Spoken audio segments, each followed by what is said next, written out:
Hello everyone, मैं बीना भट्ट आप सबका स्वागत करती हूँ अपने यूट्यूब चैनल इतिहास अध्ययन में।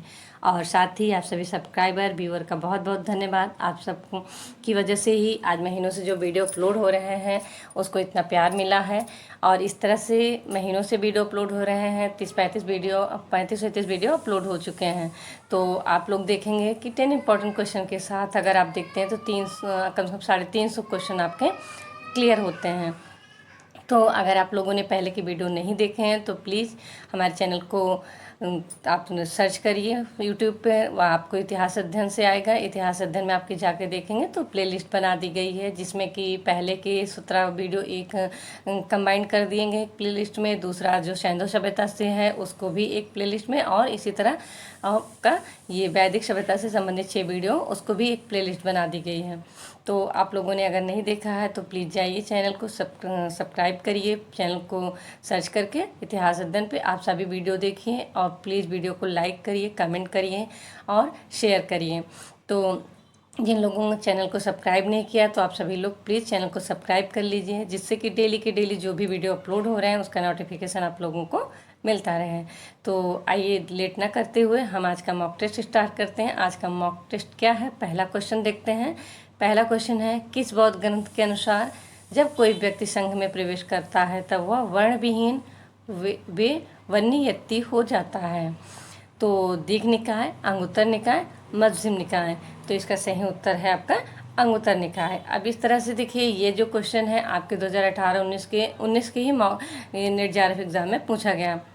इसी तरह से आपके हर मॉक टेस्ट में हम 2018-19 के भी क्वेश्चन को इंक्लूड करते हैं, जिससे आपको उसका भी रिवीजन होता रहे। तो आप लोग इसीलिए कह रहे हैं कि कोई भी वीडियो मिस मत करिए, सभी के सभी वीडियो को डेली के डेली भी देखते रहिए, 1 से 2 बार देखिए, आपके सभी क्वेश्चन अच्छे से जिससे कि रिवीजन होता रहे और सभी क्वेश्चन से संबंधित फैक्ट आपके क्लियर रहें।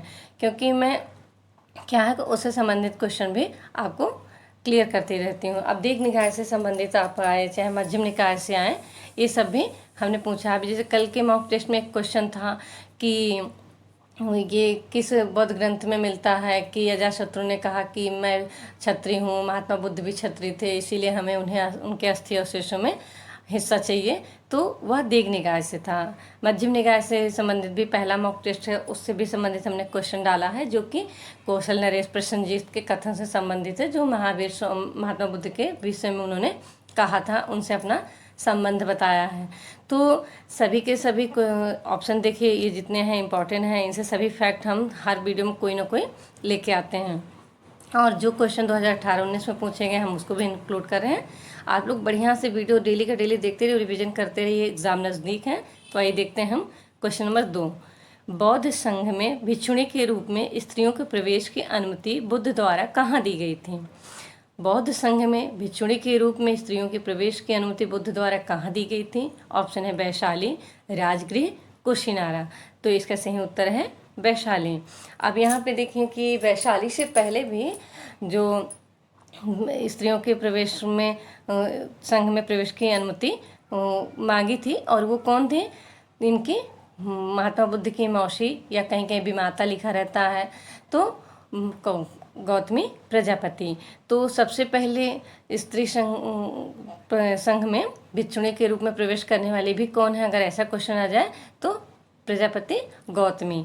तो यहाँ पे आप देखेंगे, अब यहाँ राजगृह है, कुशीनारा है, सभी भगवान महावीर स्वामी महात्मा बुद्ध जी से काफ़ी महत्वपूर्ण है, उनसे बहुत संबंधित हैं। तो यहाँ पे आपसे पूछा क्या है कि बौद्ध संघ में भिक्षुणी के रूप में स्त्रियों के प्रवेश की अनुमति बुद्ध द्वारा कहाँ दी गई थी? वैशाली में। अब इससे क्वेश्चन आ जाए कि बौद्ध संघ में सम्मिलित होने वाली पहली महिला कौन थी, और या भिक्षुणी के रूप में सम्मिलित होने वाली पहली, तो प्रजापति गौतमी थी। वो क्या थी? महात्मा बुद्ध जी की ही विमाता कही या मौसी थी। और इन्होंने महात्मा बुद्ध जी से इसके पहले भी अनुरोध किया था, निवेदन किया था कि आप हमें भिक्षुणी संघ में बना दीजिए, हमें संघ में प्रवेश दे दीजिए, पर उन्होंने इनकी बात नहीं मानी थी। इन्होंने कहा, अगर ऐसे क्वेश्चन आ जाए कि प्रजापति गौतमी ने महात्मा बुद्ध से कितनी बार अनुरोध किया था भिक्षुणी संघ में भिक्षुणी संघ बनाने या संघ में प्रवेश करने के लिए, तो 3 बार।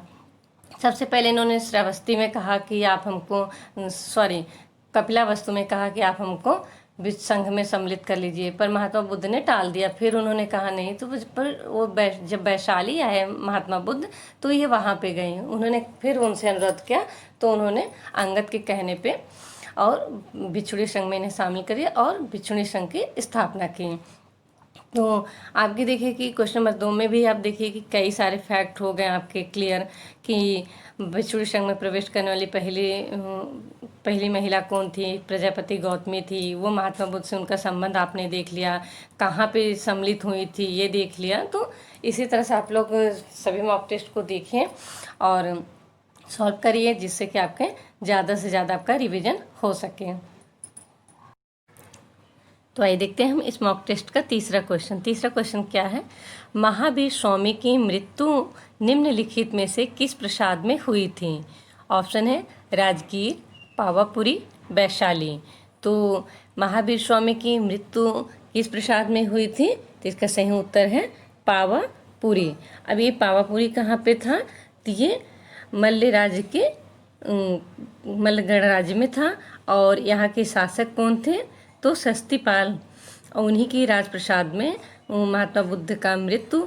अब जैसे किसी बुक में आपको दिया रहेगा 527 ईसा पूर्व, किसी में 428 ईसा पूर्व, तो के में आत्म उपवास से इनका देहांत हुआ था और कहते हैं 72 वर्ष की आयु में इनकी मृत्यु हुई थी। वे सिद्ध शरीर से स्थायी रूप से मुक्त होकर और महानिर्वाण को प्राप्त किए थे।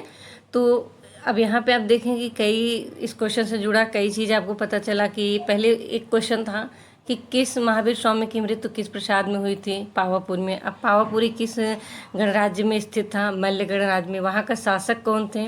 ये आपने देखा शस्तिपाल। तो इस तरह से उनकी मृत्यु किस वर्ष हुई थी ये आपने देखा, कितने वर्ष की आयु में हुई थी।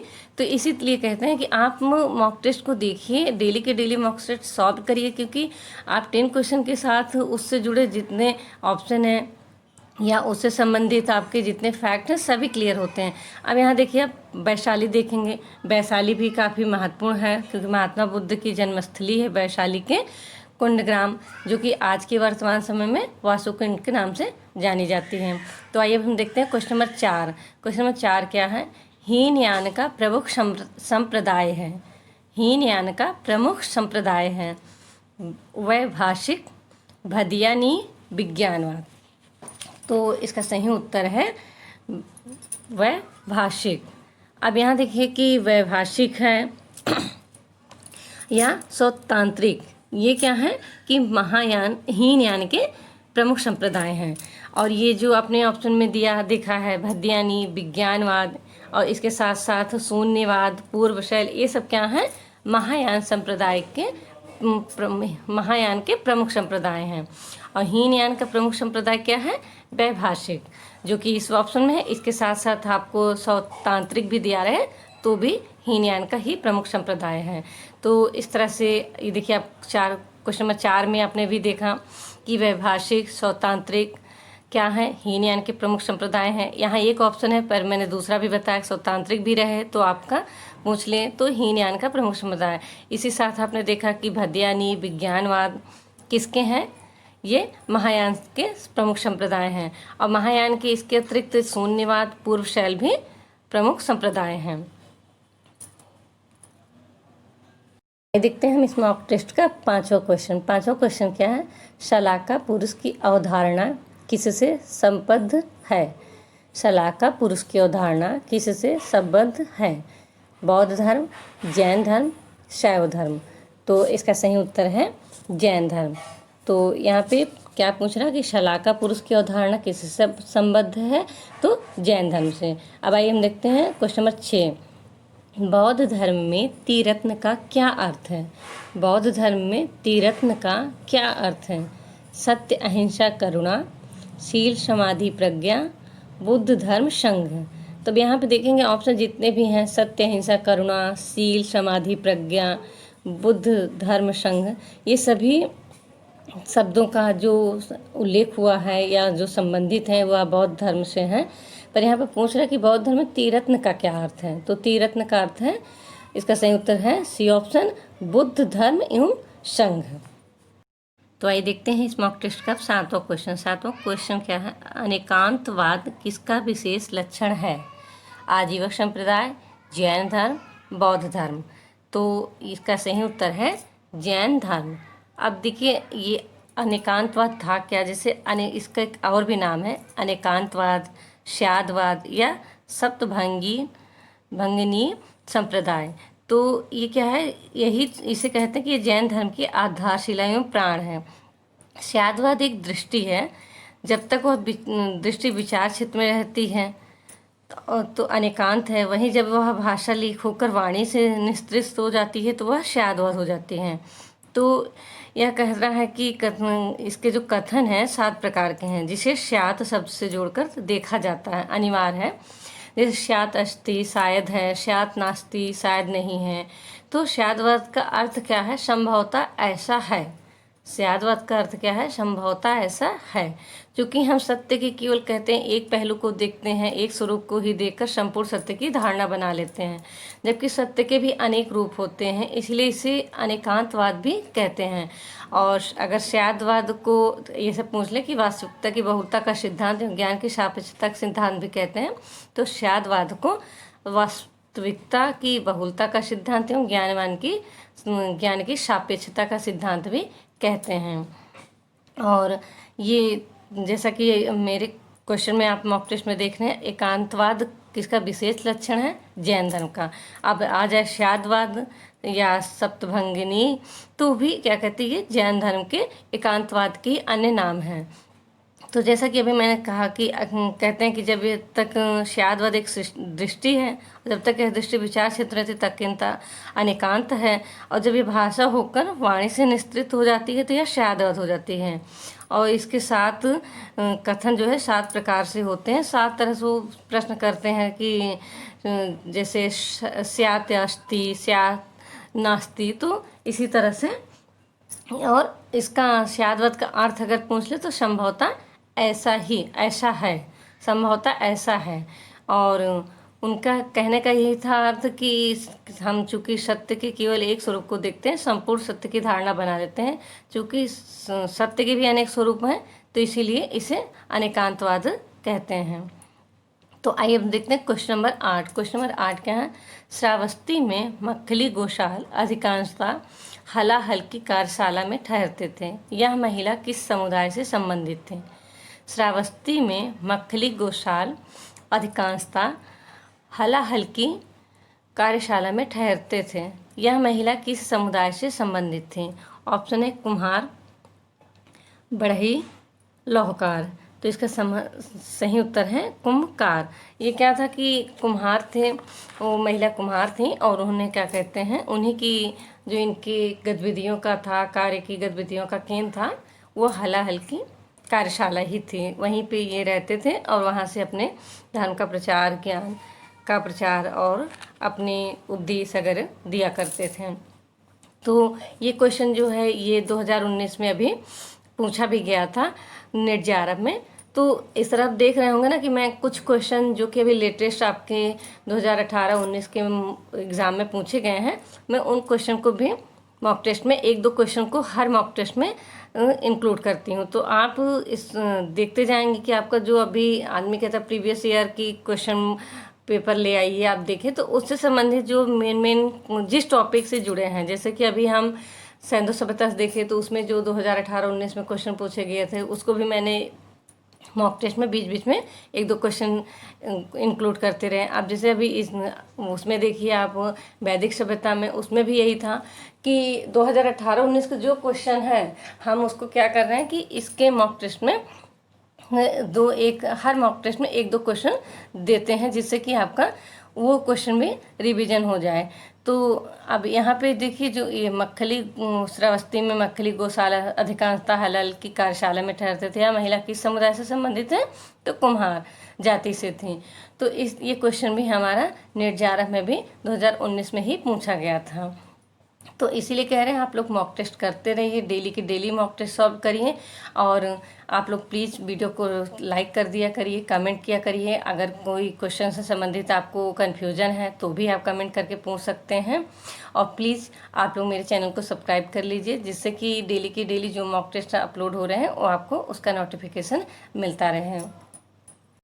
तो आइए देखते हैं इस मॉक टेस्ट का अब हम नौवां क्वेश्चन क्या है कि भगवान महावीर स्वामी का प्रथम शिष्य था। भगवान महावीर स्वामी का प्रथम शिष्य था। अब महावीर स्वामी जो कि जैन धर्म के 24वें तीर्थंकर भी हैं, इन तीर्थंकरों को वीतराग भी कहा जाता था और वो जैन धर्म के प्रवर्तक भी माने जाते हैं। तो उन्हीं से संबंधित क्वेश्चन कि भगवान महावीर स्वामी का प्रथम शिष्य था जमाल, तिस्तगुप्त, चंदना। तो इसका सही उत्तर है जमाल। अब यहाँ जमाली क्या थे? भगवान महावीर स्वामी के प्रथम शिष्य थे। और अगर एक क्वेश्चन ऐसे बन जाए कि संघ का प्रथम भिक्षेतक भी कौन था, तो जमाली थे। और जमाली क्या थे कि भगवान महावीर स्वामी के प्रथम शिष्य थे, साथ ही साथ उनके दामाद भी थे, क्योंकि इनकी जो महावीर स्वामी की पुत्री थी जिनका नाम कहीं अड़ोज्या कहीं कहीं पे प्रिदर्शना मिलता है, तो उन्हीं के पति थे। तो इस तरह भगवान महावीर स्वामी के प्रथम शिष्य जमाली थे और साथ में उनके दामाद भी थे, और ये संघ के प्रथम विच्छेदक भी थे। और यहाँ पे आप देखेंगे एक क्वेश्चन और भी है, जैसे और भी ऑप्शन है तिस्तगुप्त। तो तिस्तगुप्त क्या थे कि ये भी महावीर स्वामी के शिष्य थे। और अगर ऐसे क्वेश्चन पूछ लिए कि द्वितीय विच्छेदक कौन थे संघ के, तो ये जैन संघ के, तो ये तिस्तगुप्त थे। अब तीसरा ऑप्शन भी देखेंगे आप, काफ़ी इम्पोर्टेंट है कि जैसे पूछा है, इसमें नाम दिया है चंदना। तो ये चंदना जो थी ये महावीर स्वामी की प्रथम जो भिक्षुणी थी उनकी शिष्या थी। तो सबसे पहली जिन्होंने जैन धर्म की दीक्षा ली थी वह थी चंदना, और महावीर स्वामी की पहली शिष्या चंदना थी। और ये महावीर स्वामी की जो जैन धर्म के पहली भिक्षुणी भी थी। तो आइए देखते हैं क्वेश्चन नंबर 10 को। क्वेश्चन नंबर 10 क्या पूछ रहा है कि बुद्ध कौशाम्बी किसके शासनकाल में आए थे। बुद्ध कौशाम्बी किसके शासनकाल में आए थे। अब यहाँ पे उत्तर है आपका उदयन, शतानीक, निच्छचु। तो यहाँ पे फिर से क्वेश्चन को देखिए कि बुद्ध कौशाम्बी किसके शासनकाल में आए थे, उदयन के, शतानीक के, निच्छचु के। तो इसका सही उत्तर है उदयन के। अब यहाँ पे देखिए कि ये जो है हमारा बुद्ध जो कौशाम्बी आया था, तो उसमें कौशाम्बी क्या था, वत्स जनपद लगता था। और वत्स जनपद के उस समय शासक कौन थे, उदयन थे। प्रारंभ में क्या था कि वत्स जनपद के शासक उदयन का मतलब उसमें जैन बौद्ध धर्म में मतलब कोई रुचि नहीं थी, किंतु बाद में एक भिक्षु कहते हैं, अगर ऐसे क्वेश्चन आ जाए कि वत्सराज उदयन ने किस भिक्षु से बौद्ध धर्म ग्रहण किया था, तो उन्होंने क्या किया था, पहले तो रुचि नहीं रखते थे, बाद में उन्होंने एक भिक्षु पिंडोला भारद्वाज के प्रभाव में आए, उनसे बहुत प्रभावित हुए और उन्हीं से उन्होंने बौद्ध धर्म की दीक्षा ली थी, अपना लिया था। और एक इससे इम्पोर्टेंट क्वेश्चन और भी बनता है कि श्रेष्ठी घोषित विहार कहाँ है, घोषित राम विहार कहाँ है, जो कि पुरातात्विक उत्खनन के द्वारा काफ़ी जानकारी उसके बारे में मिली है, वह कहाँ है। तो वह कौशाम्बी ज़िले में स्थित है, जो कि उस समय के वत्स जनपद के राजधानी थी। तो वत्स जनपद जैसे कि अभी तो हम खुद ही प्रयागराज से हैं, उस समय का ये प्रयागराज और ये आपका कौशाम्बी, ये सब क्या थे, सभी वत्स जनपद में आते थे। अभी तो एक दोनों अलग अलग हो गए, जैसे ये प्रयागराज डिस्ट्रिक्ट है, वो कौशाम्बी डिस्ट्रिक्ट है। तो अभी प्रयागराज डिस्ट्रिक्ट अलग हो गया कौशाम्बी, पर उस समय क्या था, सब सम्मिलित रूप से वत्स जनपद बोले जाते थे। तो बुद्ध कौशाम्बी किसके शासनकाल में आए थे, तो उदयन के। और उस ये किस जनपद में आता था कौशाम्बी, तो वत्स जनपद की राजधानी थी। और कौशाम्बी में ही ये घोषित राम विहार मिला है, जो कि वहाँ के श्रेष्ठी घोषित राम के द्वारा बनवाया गया था। और आपने इस क्वेश्चन में देखा कई फैक्ट देखें, जैसे कि बुद्ध कौशाम्बी किसके शासनकाल में थे, उदयन के। उदयन कौन था, वह उस समय वत्स जनपद का शासक था और वत्स जनपद की राजधानी जो थी वो कौशाम्बी थी। और वो पहले रुचि नहीं रखते थे जैन धर्म पर, बौद्ध धर्म में, पर बाद में उन्होंने किसके द्वारा, अगर ऐसे क्वेश्चन आ जाए कि बौद्ध धर्म का दीक्षा ली थी, तो एक बौद्ध भिक्षु पिंडोला भारद्वाज के प्रभाव में आके वो बौद्ध बन गए थे। तो इसी तरह से आपके क्वेश्चन आ सकता है घोषित राम विहार कहाँ है, तो घोषित राम विहार जो था वह कौशाम्बी में था। वहाँ के श्रेष्ठ घोषित ने अपने दान से ये बनाया गया था। और कौशाम्बी में ही पौरीकारम बद्रीकारम विहार भी है। तो ये रहे 10 इम्पॉर्टेंट क्वेश्चन। और आपने देखा 9वें 10वें क्वेश्चन में कितना सारा आपने फैक्ट देखा। तो इसी तरह से आप मॉक टेस्ट को डेली के डेली देखते रहिए। और मैं और भी कोशिश करूंगी कि जो भी उससे संबंधित जितने भी ऑप्शन रहते हैं उनसे भी संबंधित सारे फैक्ट खूब अच्छे से आपको समझा सकूं और आपके सारे कॉन्सेप्ट क्लियर हों। जो भी आपको प्रॉब्लम है आप मॉक टेस्ट में पूछ सकते हैं, कमेंट बॉक्स में जाके आप पूछ सकते हैं। मॉक टेस्ट देखिए और आप वीडियो को लाइक कीजिए। प्लीज़ आप लोग मेरे चैनल को सब्सक्राइब कर लीजिए। मैं और भी इससे भी अच्छे तरीके से आपको समझाने की भी कोशिश करूंगी और भी इम्पोर्टेंट क्वेश्चन इसके साथ इसी तरह से लेके आते हैं। और जैसे कि आप देख रहे हैं हम सारे मॉक टेस्ट में 2018-19 से संबंधित क्वेश्चन में इंक्लूड कर रहे हैं। तो इसी तरह आपका ये लेटेस्ट जो भी आपके प्रीवियस ईयर क्वेश्चन है उसको भी हम इसमें ऐसे लेके आते रहेंगे। तो प्लीज़ आप लोग चैनल को सब्सक्राइब कर लीजिए, लाइक करिए, कमेंट करिए। धन्यवाद।